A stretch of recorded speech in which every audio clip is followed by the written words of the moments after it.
Boa noite a todos. Um excelente 2020 a todos os presentes. Assim, faço uma projeção de voz. Obrigado, Sérgio. Está ótimo. Obrigado.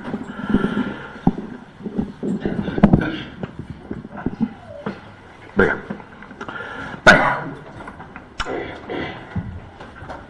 mediunidade, dos primeiros passos à experiência. E desta vez optei por começar com uma frase de Emmanuel, que nos é trazida em O Consolador. E Emmanuel fala-nos que é aquela luz que seria derramada sobre toda a carne prometida pelo Divino Mestre nos tempos do Consolador, atualmente em curso na Terra. Jesus, quando veio à Terra, prometeu-nos um Consolador, que nos explicaria o porquê de tudo. E esse Consolador chegou, mas chegou ao longo da história. Mas Kardec veio descodificar, ou codificar, melhor dizendo, esse Consolador, chamando-lhe a mediunidade. E a mediunidade não é mais do que o Consolador prometido, que nos vem trazer a explicação do porquê das coisas. Mas é também uma dádiva que nos é dada. Mas uma dádiva que nos traz uma grande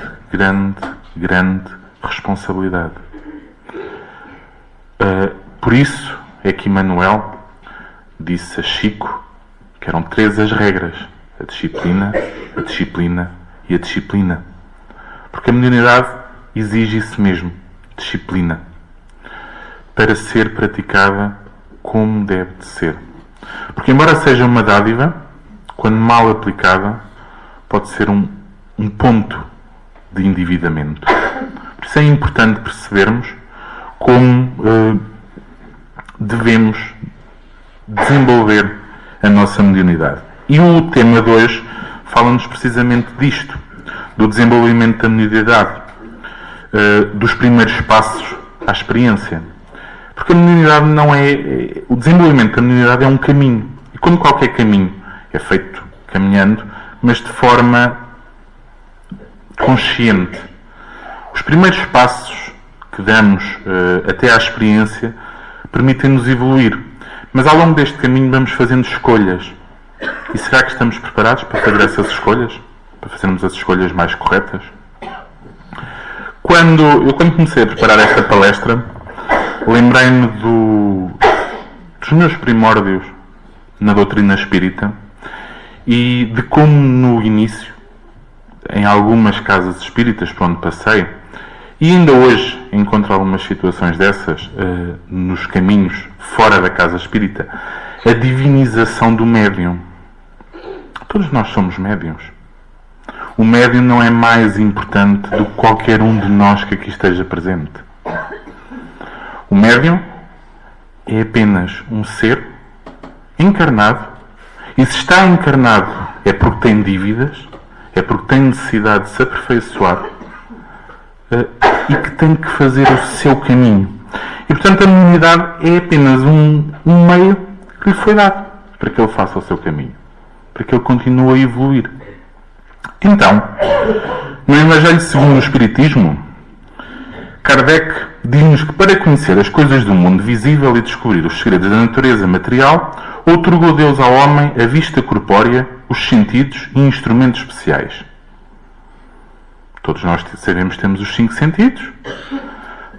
Alguns nasceram com limitações nestes campos, mas por alguma razão. No entanto, estes sentidos permitem-nos conhecer o mundo físico. Eu consigo, através do paladar, detectar sabores. Eu consigo, através do tato, identificar os objetos.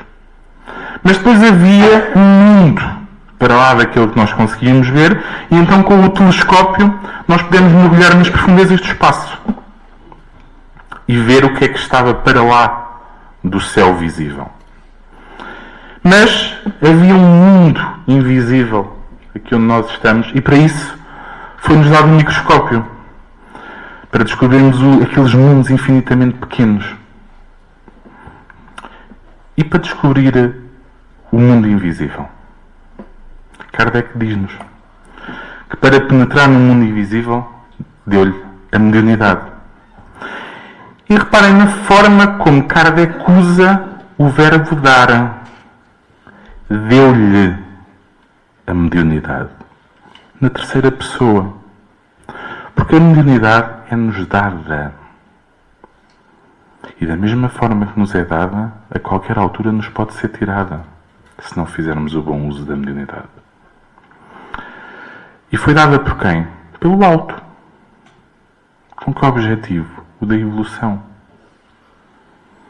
Não adianta começarmos agora a querer desenvolver a nossa mediunidade, porque no momento que nós estivermos preparados, ela vai se manifestar. Não tenham pressa. Então começamos com uma questão importante. E aqui só uma questão. Há vários autores que falam destes temas. Nós temos Divaldo, Leon Denis, Ivone, Chico. Eu optei por seguir nesta palestra principalmente o livro dos médiuns. Se queremos estudar a mediunidade, temos o livro dos médiuns para estudar a mediunidade. E Kardec ali diz-nos tudo o que nós precisamos saber. Há outras obras ao longo da palestra, mas principalmente regido pelo livro dos médiuns. E há aqui duas questões. Quem é um médium? E o que é a mediunidade?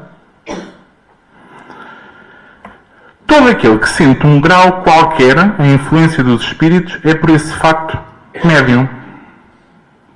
Mas todos nós sentimos a influência dos espíritos. Aliás, a questão 459 do livro dos espíritos diz-nos isso mesmo. É de tal forma a influência dos espíritos na nossa vida que chegam por vezes a controlá-la. Todos nós somos médiuns. E isto remete-me àquela questão inicial, a divinização dos médiuns, que acontece em muitos meios. Todos nós o somos. Todos nós sentimos a influência dos espíritos. Todos nós já tivemos aquele momento de intuição, outros aquele momento em que ouvimos alguma coisa, em que pressentimos alguma coisa. Tudo isto são manifestações mediúnicas. Portanto, todo aquele que sente num grau qualquer influência dos espíritos é por esse facto médium. Todos nós somos médiuns. Porquê? Porque esta é uma faculdade inerente ao homem e não constitui, portanto, um privilégio exclusivo. Ou seja, uma faculdade que todos temos. Não é por eu ter a capacidade de psicografar ou incorporar que sou mais importante do que A, B ou C. Não. Sou igual. Apenas foi-me dada uma ferramenta. E será que eu a sei usar? Então, sendo uma capacidade inerente ao homem, quer isso mesmo dizer que raras são as pessoas que dela não possuam alguns rudimentos. Pode, pois, dizer-se que todos são mais ou menos médios. E aqui está o que Kardec nos diz. Todos sentimos a influência dos espíritos. E aqui não entramos em choque. Estamos a falar de dois livros. Falámos na questão 459 do livro dos espíritos e falamos do livro dos médiuns. E reparem, não entram em choque as respostas. Há consistência nas respostas. E a atitude do médium, ou a atitude que devemos ter durante o desenvolvimento, se o quisermos desenvolver durante o desenvolvimento da mediunidade, é mesmo esta, a de consistência. Numa palestra de início de ano, há 2 anos, se não estou em erro, eu comecei por dizer que todos nós somos espíritas, dentro da casa espírita. Porque quando passamos aquela porta lá para fora, é que começam as provas. É que nos irritamos, é que perdemos a paciência, é que discutimos no trânsito, é que nos refilamos com aquele senhor que nos roubou o lugar, é que nos chateamos com a função pública, é tudo. Tudo nos irrita. Mas quando entramos dentro da casa espírita, pomos um ar calmo, sereno, porque temos que trabalhar a paciência, temos que ser amigos uns dos outros. E o mesmo acontece com o médium. A minha atitude tem que ser consistente ao longo da minha vida. No entanto, e agora voltando aqui aos médiuns, Kardec no livro dos médiuns, mas no capítulo 14, diz-nos que todavia usualmente assim só se qualificam aqueles em quem a faculdade mediúnica se mostra bem caracterizada e se traduz por efeitos patentes de certa intensidade, o que então depende de uma organização mais ou menos sensitiva. embora todos sejamos médiums, alguns indivíduos têm mais sensibilidade para sentir o mundo invisível. Não quer dizer que eles sejam mais importantes do que eu, que se calhar não sinto nada. Apenas estão num outro ponto evolutivo. E é-lhes colocada uma outra prova. É-lhes dada uma outra ferramenta. Então, no capítulo 32 do Livro dos Médiuns, que é basicamente um glossário do Livro dos Médiuns, Kardec nos diz que médium é tradicionalmente a pessoa que pode servir de intermediário entre os espíritos e os homens, através da mediunidade, que pode ser de vários tipos. Pode ser uma mediunidade para psicografar, para incorporar, uma mediunidade intuitiva, materialização, depende. Mas, quando é que há este clique da mediunidade? Todos somos médiuns, ok? Mas quando é que acontece esta eclosão da mediunidade? Quando é que ela aparece? Quando é que ela se começa a manifestar? Quando é que há este início? Quando é que há este aumento da minha sensibilidade?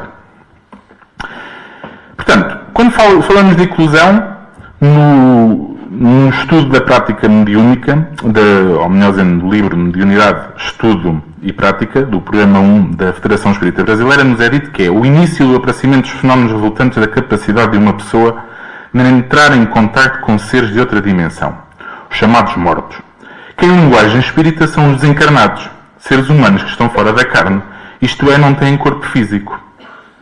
E eu achei curiosa esta definição, porque eles falam-nos em mortos, que é como normalmente nós chamamos aos desencarnados. Morreram. São os mortos. Mas depois falam-nos que são os desencarnados em linguagem espírita. Mas terminam a dizer que são seres humanos. Só estão num outro plano. Estão fora da carne. Portanto, eu quando comunico com os espíritos, comunico com seres humanos como eu. Só que estão num plano diferente. Então, este surgir da mediunidade aparece natural, de forma espontânea, no qual os desencarnados de tal ou qual estágio evolutivo convocam a necessária observância de suas leis, conduzindo o instrumento mediúnico, não é o médio que conduz. E Kardec, nas suas obras, no livro O que é o Espiritismo, refere isto mesmo. Logo na primeira parte, quando fala com o cético. Não sou eu que vou dizer que era uma manifestação mediúnica. Os espíritos é que vão decidir quando é que ela vai acontecer. Eu não vou não vou convocar o espírito A, B ou C para estar presente na minha reunião.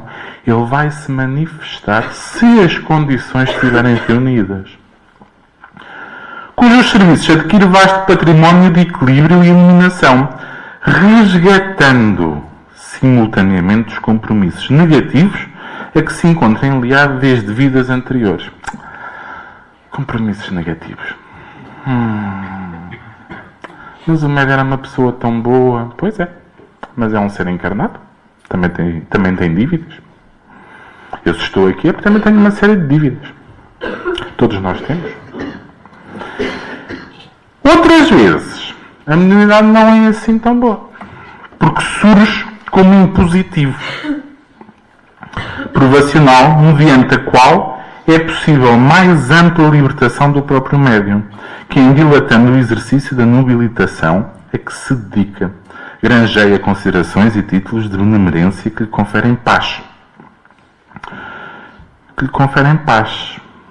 Dependendo das minhas escolhas. Foi-me dado um impositivo.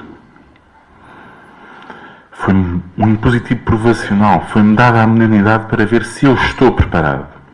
Mas também nos foi dito que a quem muito foi dado, muito será pedido. Portanto, se eu não souber fazer bom uso da mediunidade, se calhar o meu caminho não vai ser assim tão bom. Se calhar não vou evoluir. Portanto, convém termos a consciência da necessidade que todos nós, que já tenhamos passado pela eclosão da mediunidade ou não, temos de evoluirmos, nos aprimorarmos, de fazermos as escolhas na condução evolutiva. E o trabalho mediúnico não é mais do que uma ferramenta que me é dada para evoluir, mas uma ferramenta que exige esforço, compromisso. E então, o surgimento da mediunidade pode ocorrer em qualquer etapa da existência. Portanto, se pensam aqueles que já têm desconto na CP por terem passado os 65 anos que estão livres, não estão. Pode surgir. Pois é. Seja na infância, adolescência, fase adulta ou mais raramente na velhice, pois a capacidade de interagir ou de comunicar é inerente ao ser humano. A qualquer altura pode-nos surgir a eclosão da mediunidade, no momento que estivermos preparados. Se tiver que ser, é. Inerente a todos os seres humanos, pode surgir ténue e sutil, ampliando-se à medida que o exercício bem direcionado consegue desenvolver a área psíquica de captação das mensagens. Por vezes ela até surge calmamente, de forma ténue, não criando grande perturbação ao médium. E aqui até um surgimento gradual, que não nos cria um grande mal-estar, mas nem sempre. Pois, se nos recusarmos a passarmos por essa provação, eis que ela surge de forma ostensiva, prescinde de qualidades morais do seu portador, tornando o fenómeno cristalino espontâneo que irrompe não raro de maneira violenta até que a educação necessária discipline o seu fluxo e exteriorização. Discipline. Emmanuel disse disciplina, disciplina, disciplina.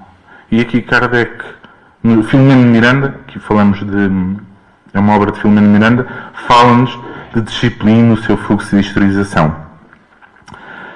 Divaldo diz-nos uma coisa curiosa sobre a educação mediúnica, que é necessária.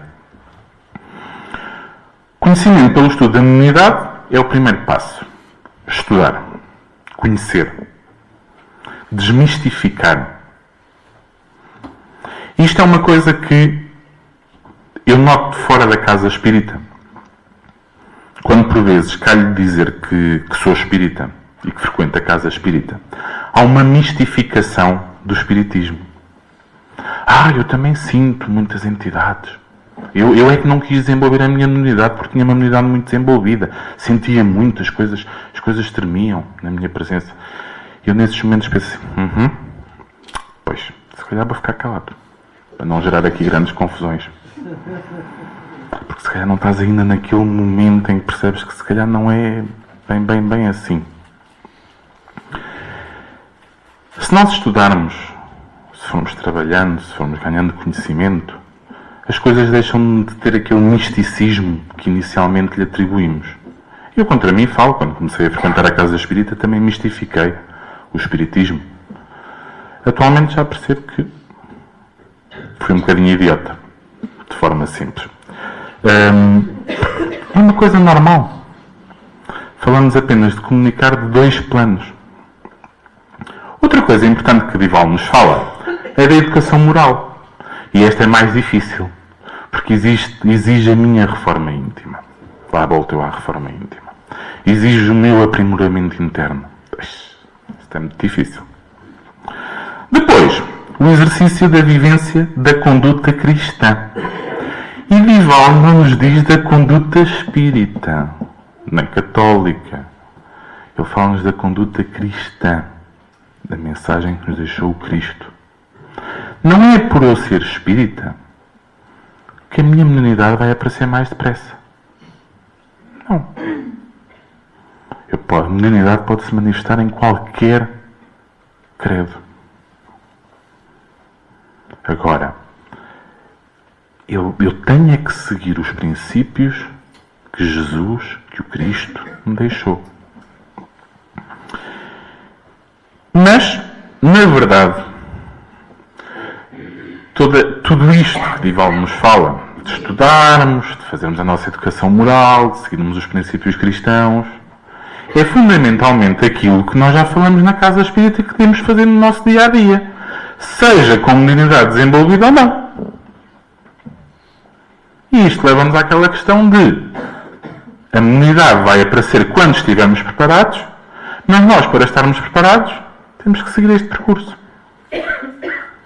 Se ela não se manifestou ainda, é porque se calhar eu não estou bem preparado para. Também não adianta forçar. Porquê? Porque, na verdade, a mediunidade é concedida a todos os seres humanos sem privilégio de etnia, de caráter, de fé religiosa, de condição socioeconómica. Todos estão sujeitos às manifestações mediúnicas. Porque todos somos médiuns. Representa uma alta concessão que faculta o conhecimento da imortalidade do espírito, assim como das consequências morais resultantes da conduta existencial.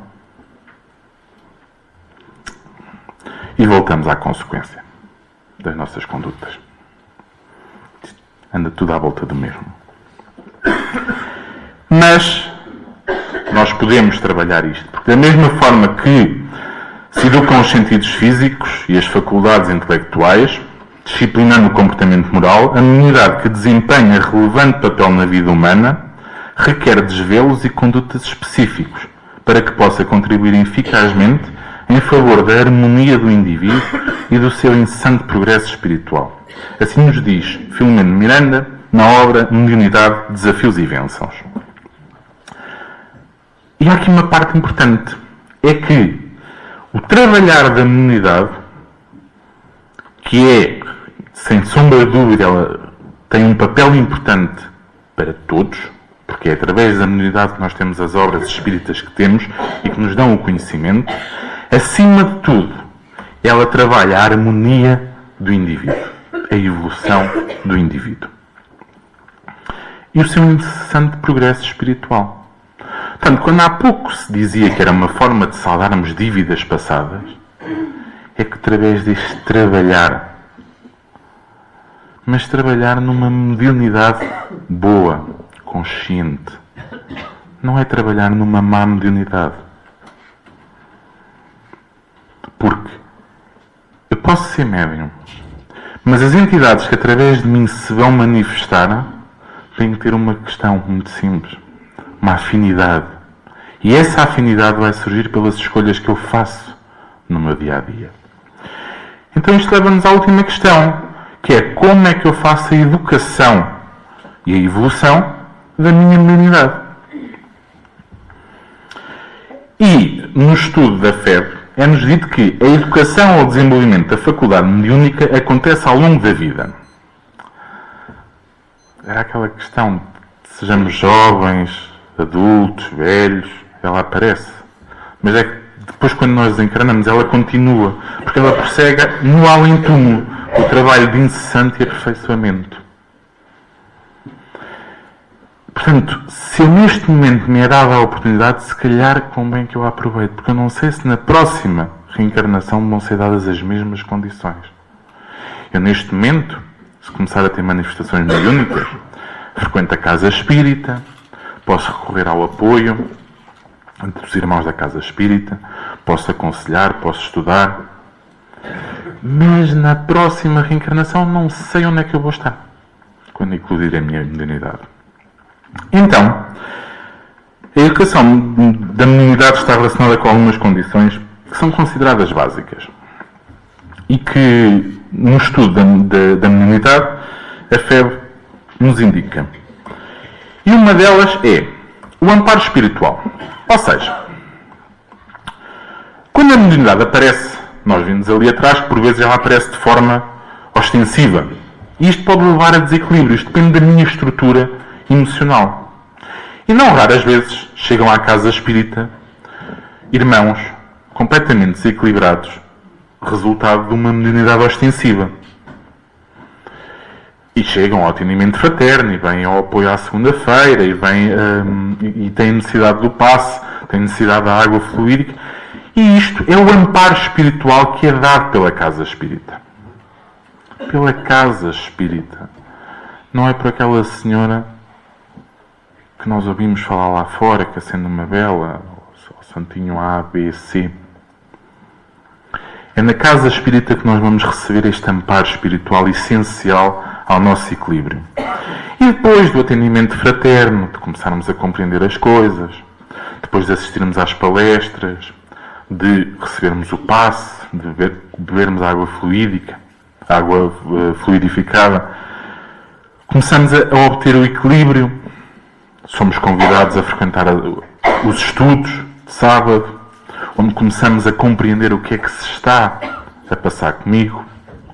Porque não é o facto de eu vir à casa espírita que devo logo ir para o estudo. Posso não estar preparado para. E aos poucos eu vou-me equilibrando. E este amparo é essencial para eu desenvolver a minha mediunidade de forma salutar. Mas depois, não podemos esquecer do estudo doutrinário espírita. Seja no início, ou seja quando eu já trabalho na casa espírita. O estudo é necessário. Emmanuel, na obra Consolador, diz-nos que o médio tem a obrigação de estudar muito, observar intensamente e trabalhar em todos os instantes pela sua própria iluminação. Somente desse modo poderá habilitar-se para o desempenho da tarefa que lhe foi confiada, cooperando eficazmente com os espíritos sinceros e devotados ao bem e à verdade. Temos uma obra, o Aconteceu na Casa Espírita, que já foi aqui referenciado várias vezes, do que é que aconteceu a um centro espírita quando os próprios trabalhadores deixaram de estudar.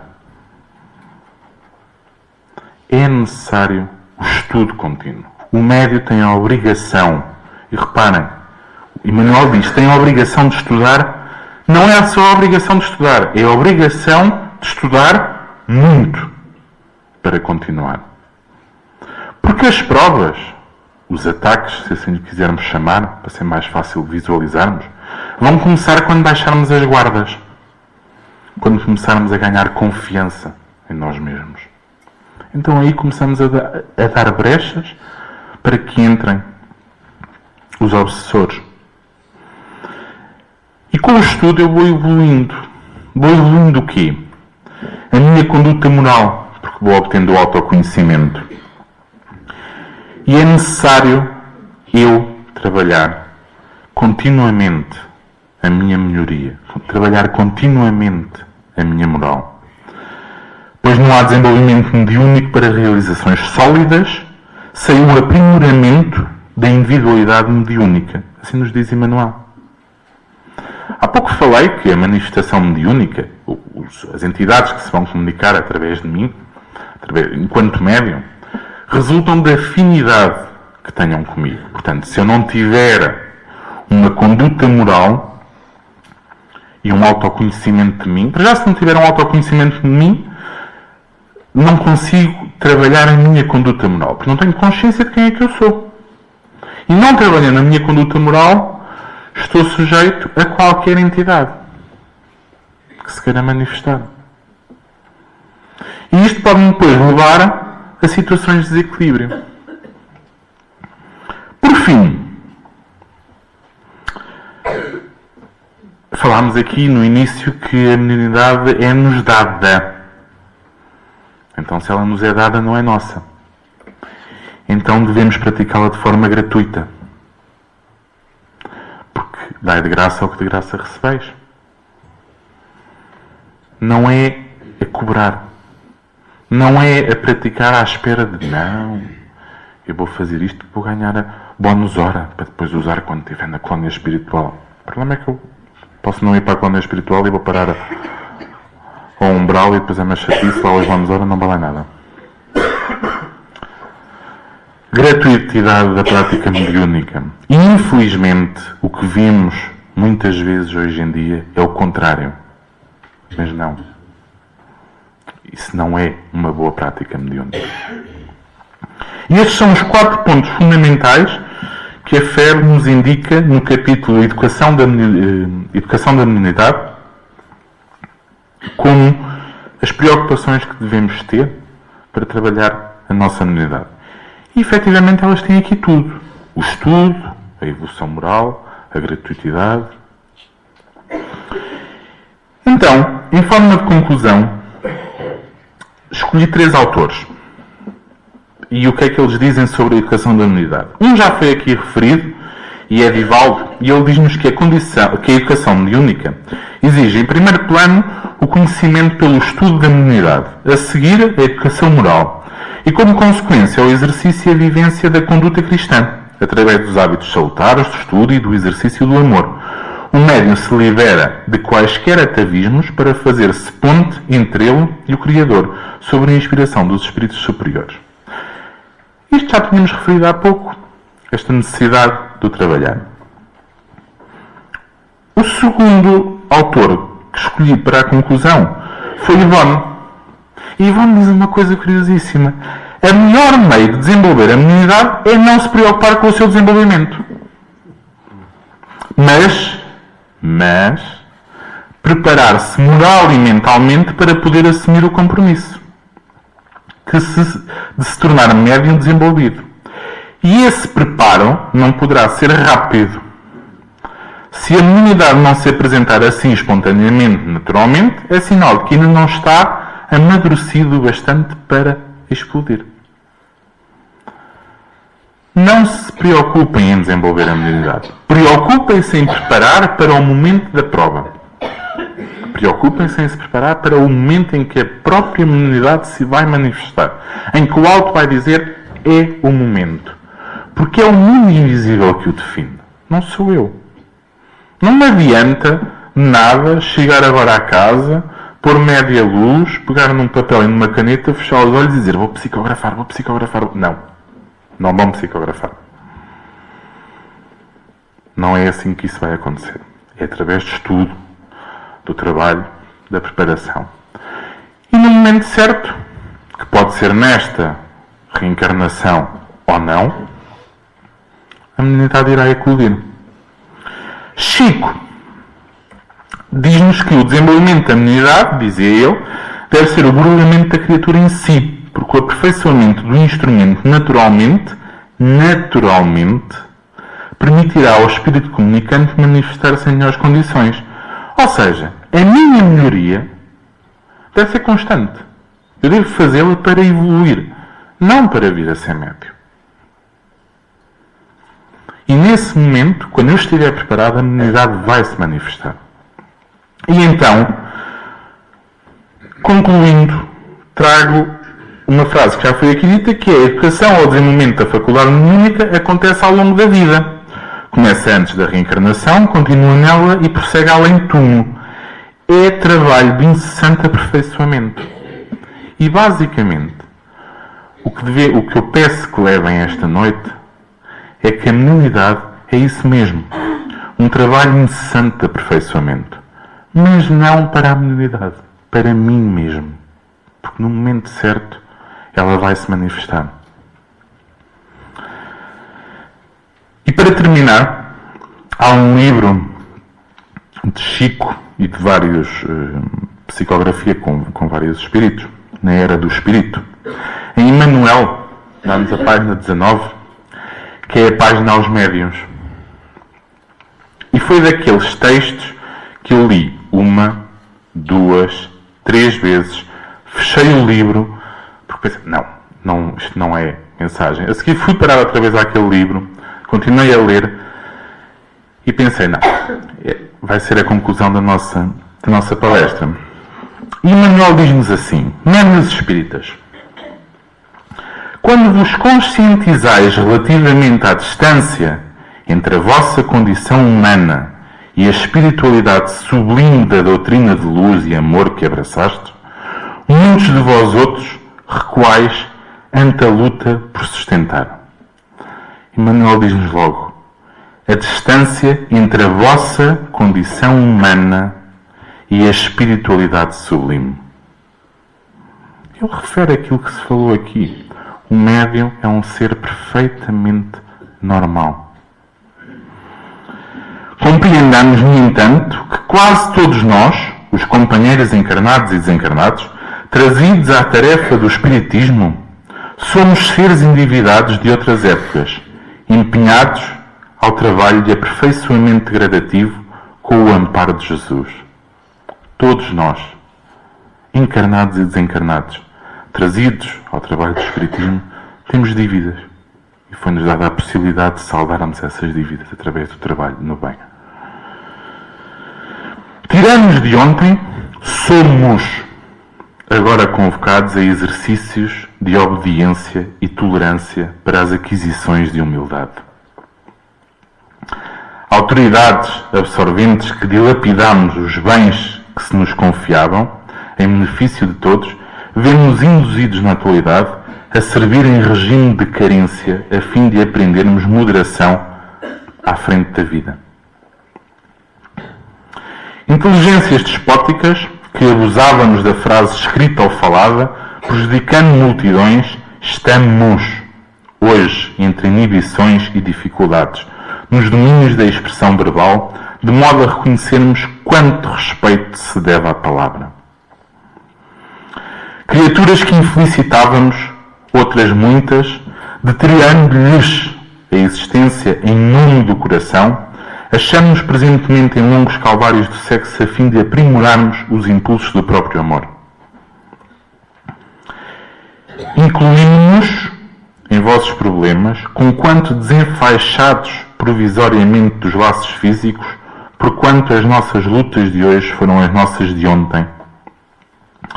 Tanto quanto o vosso conflito de hoje serão talvez nossos amanhã, quando pela reencarnação estivermos na posição que atualmente ocupais. A despeito, no entanto, de todos os obstáculos, expusemos na construção do bem a caminho da sombra para a luz, que é o caminho que todos nós estamos a fazer. Natural que tropeceis através de quedas e desilusões, muitas vezes necessárias à formação de nossas melhores experiências. Entretanto, não vos marginalizeis na estufa da ociosidade ou na furna da autocompaixão. Não nos vamos vitimizar.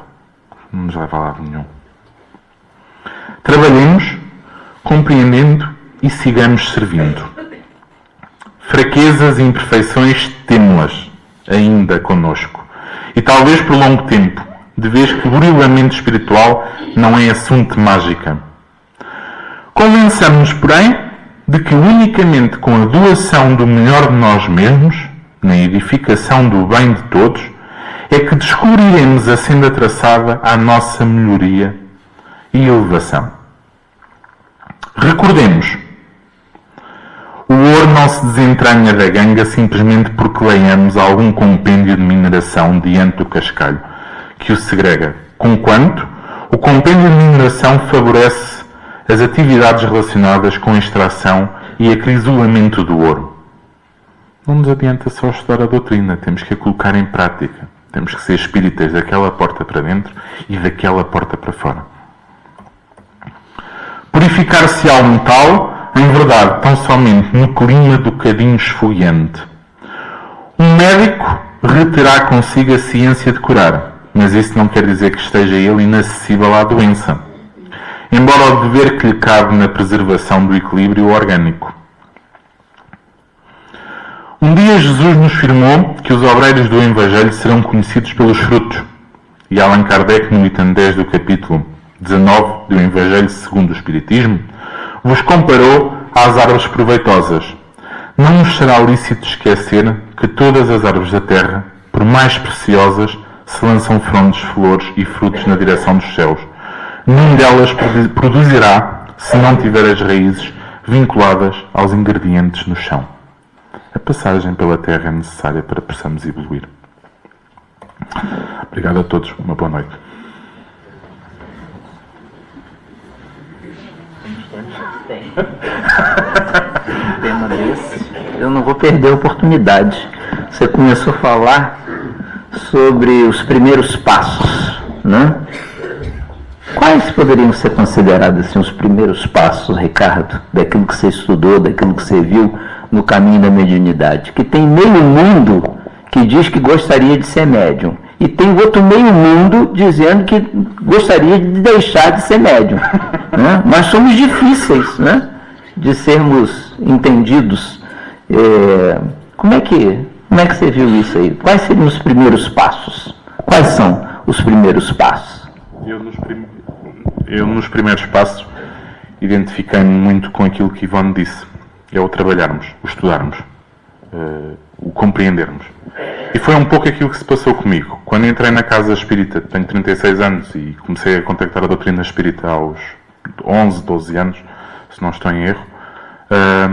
Na altura mistificava muito o espiritismo e achava o espiritismo giro e engraçado porque era um invisível, era interessante ler os livros onde as coisas se mexiam, onde os mortos comunicavam connosco. E conforme fui estudando, e foi nesta casa que comecei a desenvolver o estudo constante e a conhecer as obras do espiritismo, aquelas que devia ler. Lembro-me do primeiro atendimento fraterno que tive com o doutor, onde mistificava muito a questão do espiritismo e mantenho muitas palavras que o doutor me disse nesse atendimento fraterno. Nos momentos em que começo a ficar um pouco mais assustado, lembro-me das palavras que me foram ditas pelo doutor, porque é mesmo a questão a necessidade do estudo. O estudarmos, sem estarmos preocupados em desenvolver a mediunidade. Eu não tenho qualquer tipo de interesse em participar numa reunião mediúnica ou vir a psicografar um livro. Se tiver que ser no momento certo, quando eu estiver preparado, vai acontecer.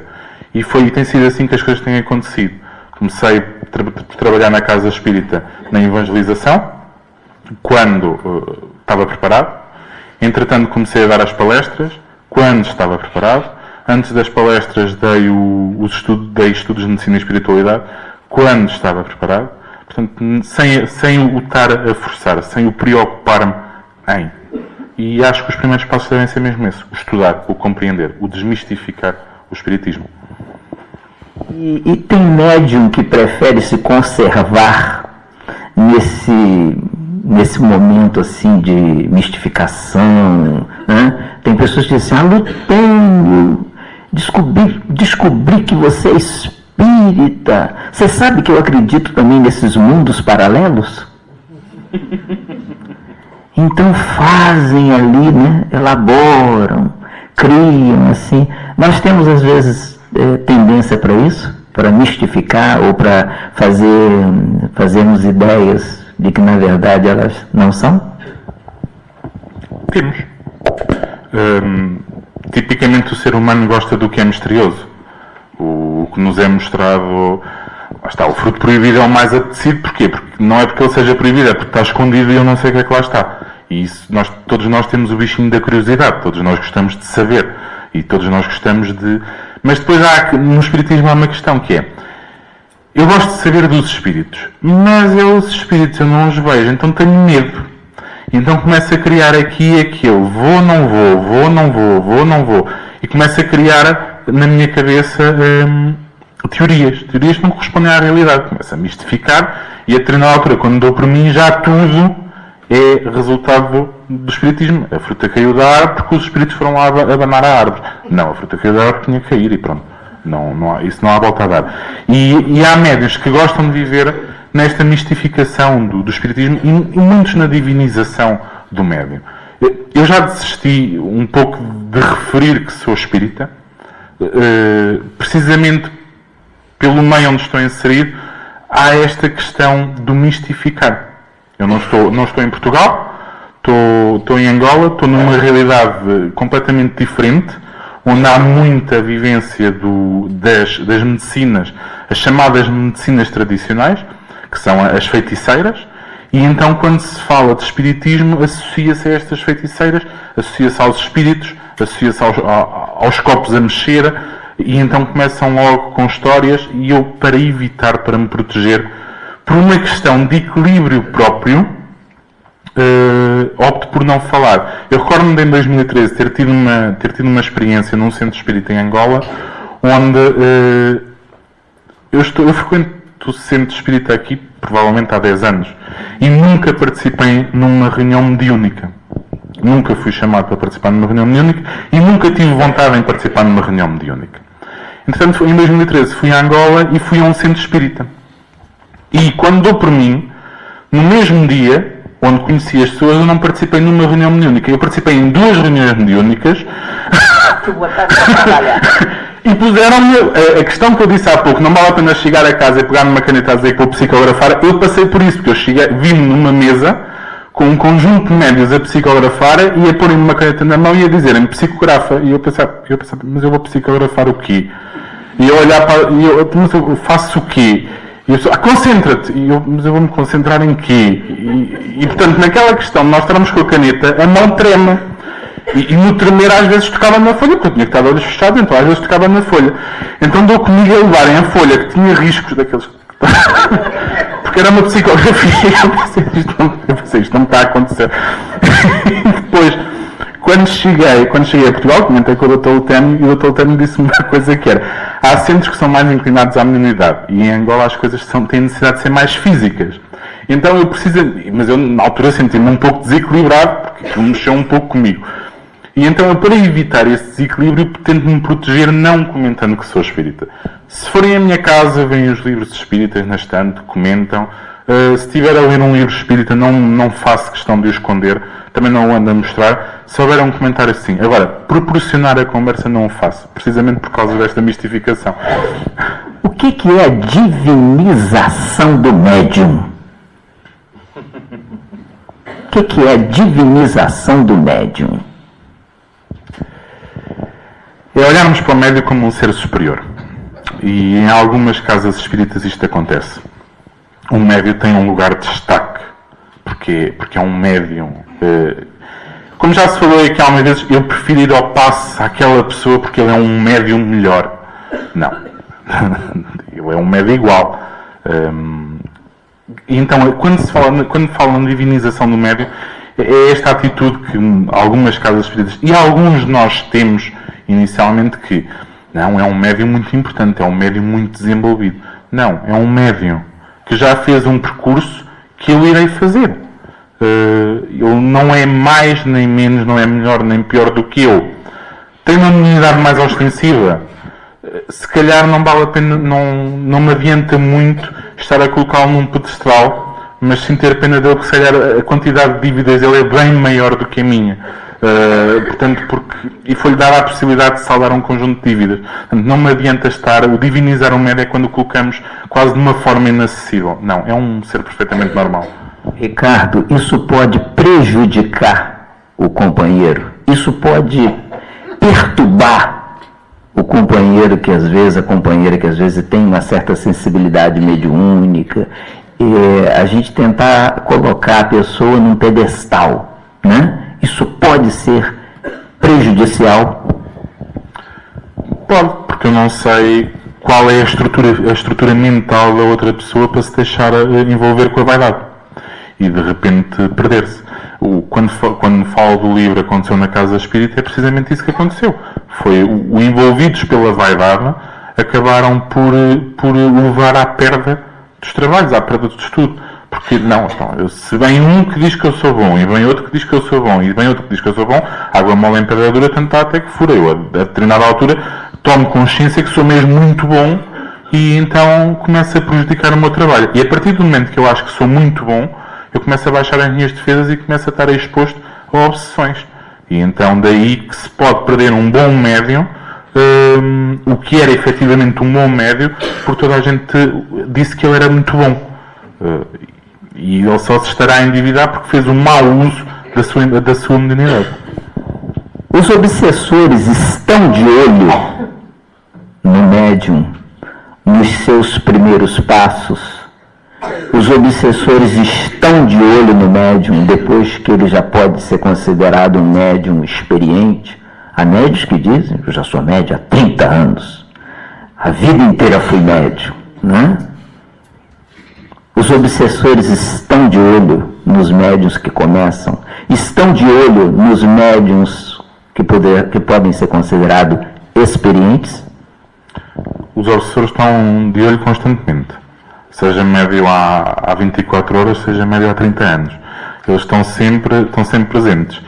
Pode não ser sempre o mesmo obsessor, porque entanto nós também vamos renovando, porque eles entanto são tocados pela luz e seguem o caminho dele, mas há outros. Nós temos uma lista grande de obsessores à espera de nos obsidiar. Todos nós. Porque todos nós tivemos um percurso longo.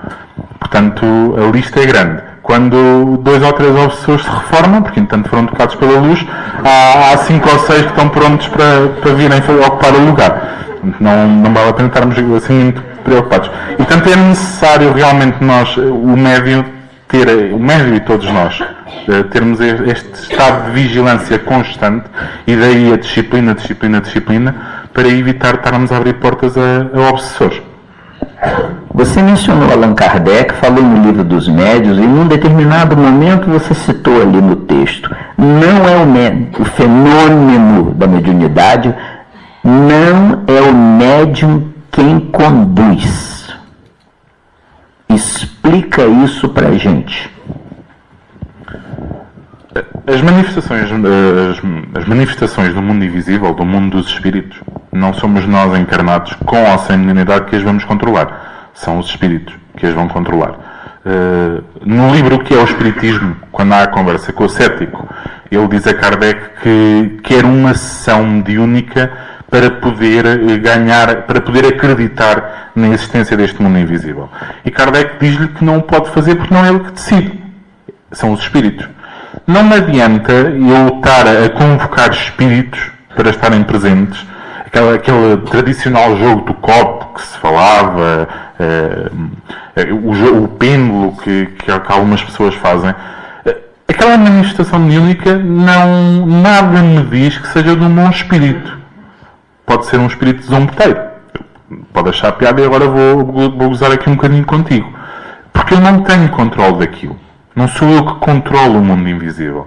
O mundo invisível vai se manifestar no momento que achar que estão reunidas as condições. Por isso é que eu gosto da definição de Ivone, que é: prepara-te, mas não para seres médium. Prepara-te para ti mesmo. Porque no momento que estiveres preparado, o alto, a espiritualidade vai dizer: não, tu estás preparado para que sejam feitas as manifestações, para que aconteçam. Mas não sou eu que vou definir, porque a mediunidade é uma dádiva que me é dada, e da mesma forma que me é dada, pode ser retirada. Não é minha. Uma faculdade que me foi dada, mas não é minha, não é uma propriedade minha.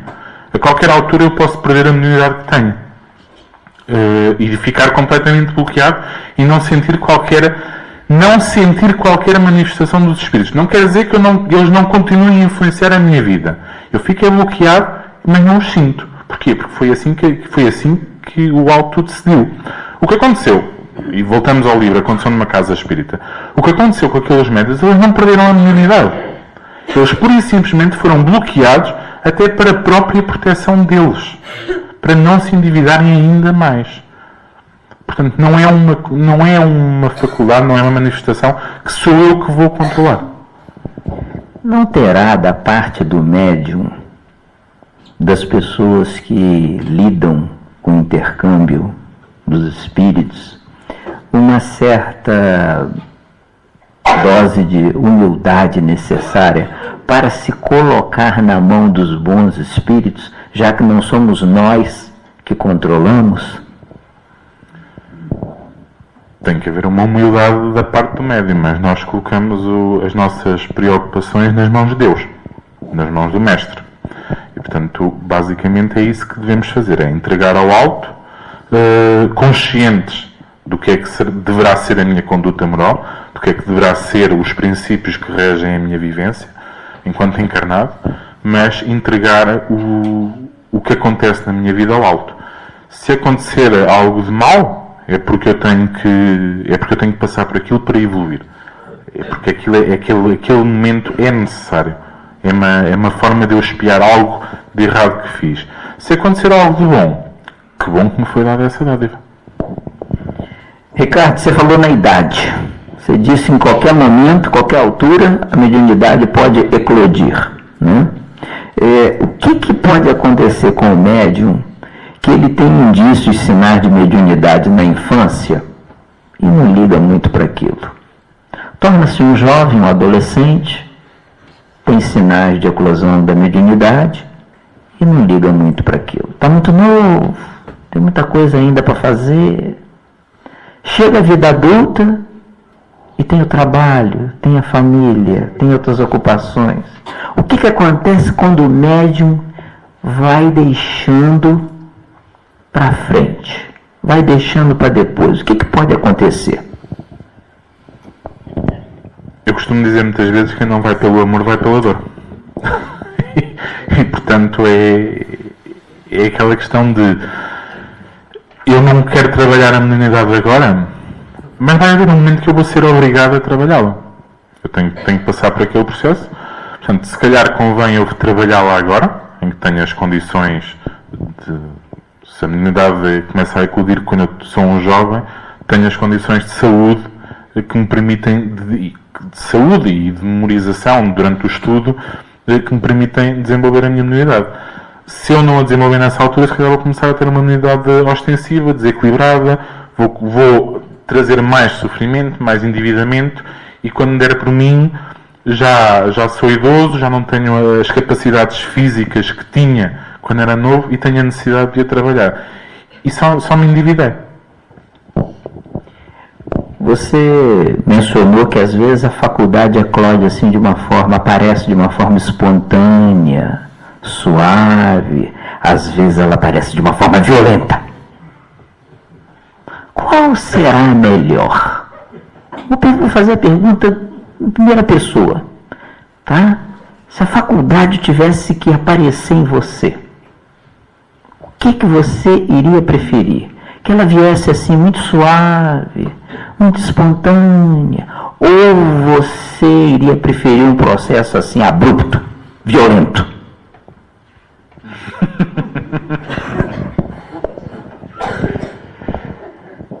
Eu na minha vida costumo dizer o que tiver que ser que seja. Se alguma coisa tiver que correr mal, corra tudo o que tiver que correr mal, que depois, assim, quando formos resolver, temos os problemas todos. Na realidade, não. Porque era muito chato de repente começar a ver os encarnados todos, começar a ouvir tudo ao mesmo tempo, isto podia ser um bocadinho perturbador. Portanto, o aparecer assim de forma abrupta não me agradaria. Se tivesse que ser, é porque se calhar foi-me dada a possibilidade dela aparecer de forma subtil noutra encarnação e eu não a soube aproveitar. Portanto, agora, quem não vai pelo amor, vai pela dor. Aparecer de forma subtil, quero dizer que eu já tinha uma preparação e já me andava a preparar para que a mediunidade começasse a desenvolver-se aos poucos. E isto, naturalmente, dava-me outra estabilidade até para o resto da minha vida. Fora da doutrina. Eu preferia que fosse de forma subtil.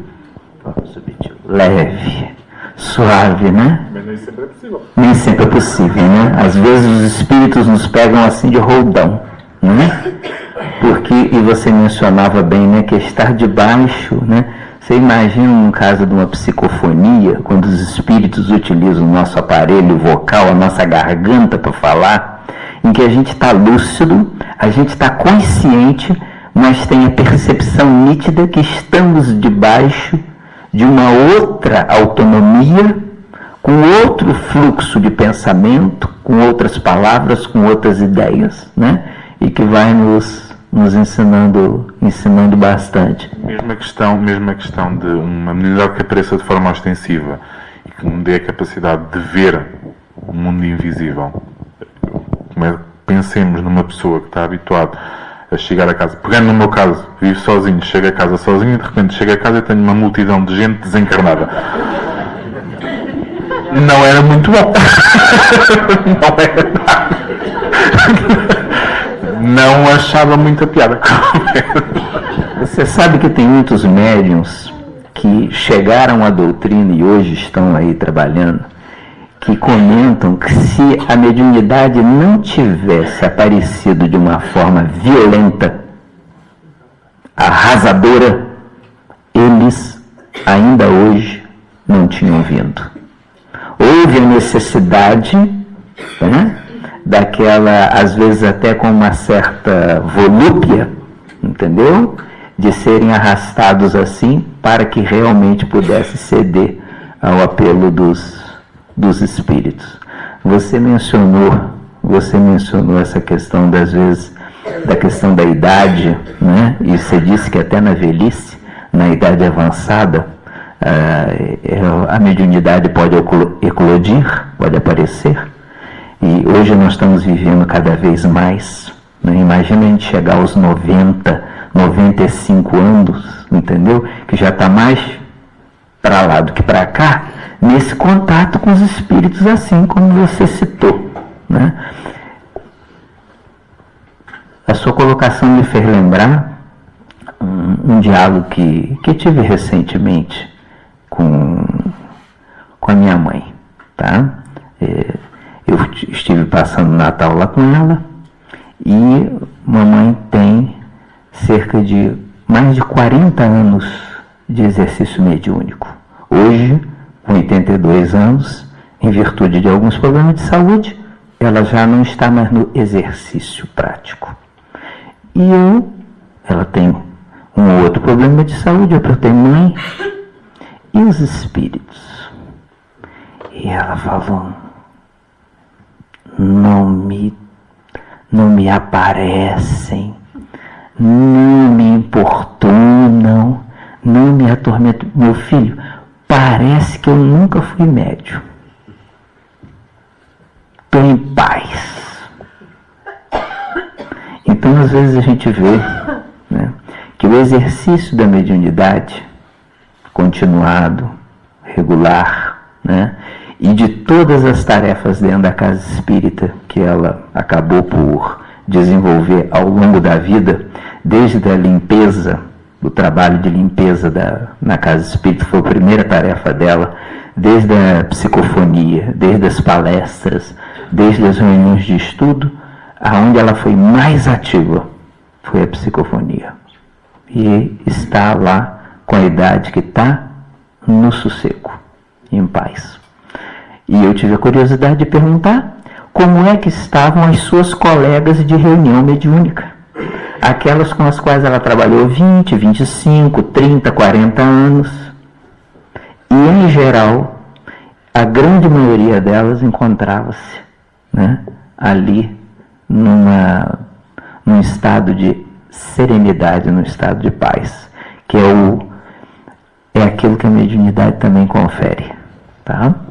Obrigado, Ricardo. Eu sei que você se dedicou muito nesse estudo, né? E isso nos ajuda porque nós vamos ter um mês inteiro, tá? 2 meses, falando de mediunidade aqui. Vamos então fazer a nossa prece. Agradecidos que nós estamos, quando hoje lembramos de tantos médiuns, cumpridores das suas tarefas, como Fernando de Lacerda, Ivone Pereira, Chico Xavier, entre tantos outros. Nossas almas sensibilizadas e tocadas vêm novamente contigo estar,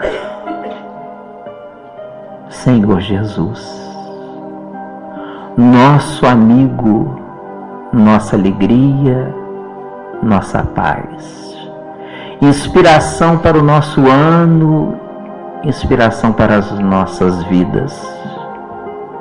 Muito obrigado pela bênção de aqui nos encontrarmos, estudando dedicadamente assuntos de suma importância para o nosso crescimento, para a nossa iluminação. Agradecemos o dia que se foi, a noite que nos envolve. Agradecemos-te, Senhor Jesus, o conhecimento da doutrina dos Espíritos, que trazendo o teu Evangelho redivivo, nos vem falar ao coração de uma forma apelativa, esclarecida, convidativa para tarefas abençoadas à luz do teu Evangelho.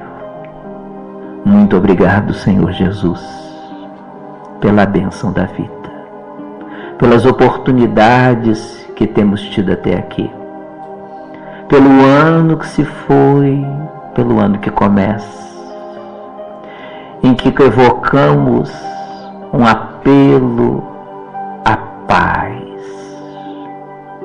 paz na América, a paz no Oriente Médio, mas sobretudo a paz que começa em nós, que atenua, que alivia a perturbação e a dor, mais próxima de nós mesmos. Oramos, Senhor, pedindo-te que nesses próximos tempos de realizações possamos dar o nosso melhor, contribuindo para que a Terra, nosso planeta escola, se torne um mundo mais agradável de se viver. Neste mês primeiro do ano, em que evocamos aqui a mediunidade abençoada por Ti, Senhor Jesus, nós oramos naturalmente por todos aqueles que retornam à Terra, assinalados por esses compromissos de ontem, que vivenciam suas lutas, seus desafios no hoje, e que certamente terão de prestar contas um dia à vida amanhã. Oramos, Senhor, a fim de que possam os médiuns, ostensivos ou não, acertarem mais e errar menos. Que as suas dificuldades, seus receios, suas inibições sejam combatidas através do estudo, o amparo espiritual, o exercício nobre no bem e a entrega total e absoluta daquilo que realizam em Tuas mãos, Senhor Jesus. Permita-nos sempre alimentarmos a ideia de que em verdade somos servidores, imperfeitos e pequeninos, mas sempre servidores. Por isso, leve em conta nossas dificuldades, nossas imperfeições, e impulsiona-nos ao serviço do bem, para que através do exercício desinteressado ao nosso semelhante, nós sejamos criaturas melhores do que temos sido até aqui. Agradecemos a proteção e o amparo dos nossos mentores, dos nossos anjos de guarda, dos espíritos amigos protetores desse núcleo de trabalho. E oramos também por aqueles que possam alimentar em relação a nós qualquer sentimento de mágoa, de dor, de animosidade, rogando também para que, assim como nós encontramos um caminho de luz e esperança, também eles, por esse caminho, possam trilhar um dia. Abençoa, Senhor, tantos quantos que nos chegam pedindo pelos seus filhos, pelos seus pais, pelos que estão na terra, pelos que deixaram a terra. Oramos, Senhor Jesus, pelos seres que se preparam para retornar a este mundo. Alguns deles já no ventre das suas mãezinhas. Outros tantos que se preparam no mundo espiritual, aguardando por uma chance urgente de retornarem à vida corpórea. Guarda-nos assim, sob as bênçãos da Tua paz, neste ano de 2020, contribuindo cada um de nós para um mundo melhor, de mais esperança, de mais luz, de mais caridade e renovação. Fica conosco, Senhor Jesus, nessa noite sempre, guardando-nos sob a Tua paz. Graças Te damos, ó Mestre, graças Te damos.